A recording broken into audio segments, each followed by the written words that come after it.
नमस्कार मित्रों, मैं कृष्णा सर अमेजिंग फैक्ट में आज रुपया जिसको हम लोग मुद्रा भी कहते हैं उसके बारे में कुछ रोचक तथ्य बताने जा रहा हूँ। जिस प्रकार जैसे कि आप जानते हैं दोस्तों कि विश्व में तमाम देश हैं और अलग-अलग तरीके से उनकी मुद्रा है। कहीं पे विधिग्राह्य मुद्रा है, कहीं पर करेंसी है दोस्तों, कहीं पर पत्र मुद्रा है, कहीं सिक्के हैं। सब देशों की अलग-अलग है। लेकिन प्राप्त स्रोतों के अनुसार कहा जाता है कि भारत में सर्वप्रथम रुपये का प्रयोग शेरशाह सूरी के शासनकाल में किया गया। 1540 में जब शेरशाह सूरी थे तो उन्होंने रुपया शब्द का प्रयोग किया। उस समय चांदी का सिक्का चलता था दोस्तों, जो मोहर कहलाती थी, तब से इसका प्रचलन हुआ।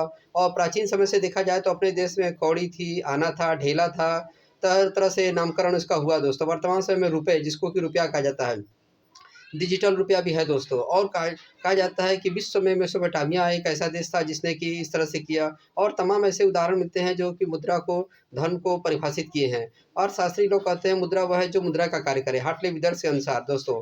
और भारतीय धर्मशास्त्रों में, पौराणिक आख्यानों में और अनेक प्रकार के ज्ञात स्रोतों से पता चलता है दोस्तों कि धन की 3 गतियाँ बताई गई हैं। दान, भोग और नाश। दान मतलब कि अगर आप धर्म का कार्य करते हैं, दान पुण्य करते हैं, तो आपको फिर से धन की प्राप्ति होती है दोस्तों। भोग मतलब उसका आप उपयोग करते हैं, उपभोग करते हैं, तो आपको तमाम प्रकार के नाना सुखों से आप पूर्ण होते हैं दोस्तों। और नाश मतलब अगर आप दान भी नहीं करते हैं, भोग भी नहीं करते हैं, तो आपका धन निश्चित है कि नाश हो जाएगा दोस्तों।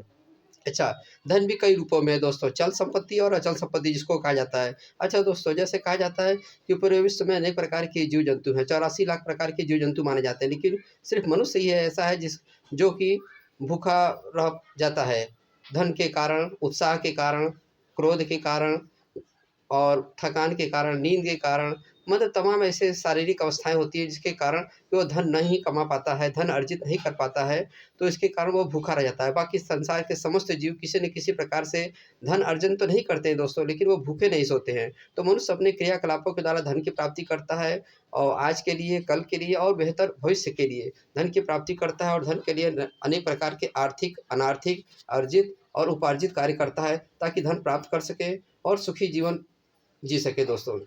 वर्तमान समय में धन के बहुत सारे मूल्य हैं दोस्तों। और एक समय था कि जब देश आज़ाद हुआ तो भारत का 1 रुपया 1 डॉलर के बराबर था और ठीक 100 वर्षों बाद ऐसा हो गया कि इस भारत के रुपया कमज़ोर हो गया और डॉलर में मजबूती आ गई दोस्तों। तो ये तो समय का चाल है दोस्तों, जो चलता रहता है और बदलता रहता है दोस्तों। आने वाले समय में भारत का फिर से रुपया बढ़ सकता है दोस्तों, उसका मूल्य बढ़ सकता है दोस्तों। तो अब क्या है दोस्तों कि जैसे कि भारत एक विकासशील देश है और प्रगति की ओर अग्रसर है दोस्तों और विकसित देशों की श्रेणी में पहुँच रहा है दोस्तों। और दुनिया के तमाम देश ऐसे हैं जो अपने निजी संसाधनों का प्रयोग करके, प्राकृतिक संसाधनों का प्रयोग करके उत्कर्ष पर पहुँच रहे हैं दोस्तों। भारत में भी प्राकृतिक संसाधन बहुत हैं दोस्तों। जैसा कि आपने समाजशास्त्र में, इतिहास में और अर्थशास्त्र में पढ़ा होगा कि भारत एक धनी देश है। यहाँ के तमाम संसाधन भी हैं, यहाँ के लोग भी सक्रिय हैं, लेकिन किसी न किसी कारणों से धन अर्जन में कमी आती है, जिसके कारण कि वो धन से वंचित रह जाते हैं दोस्तों। ये थी धन के बारे में रोचक जानकारी।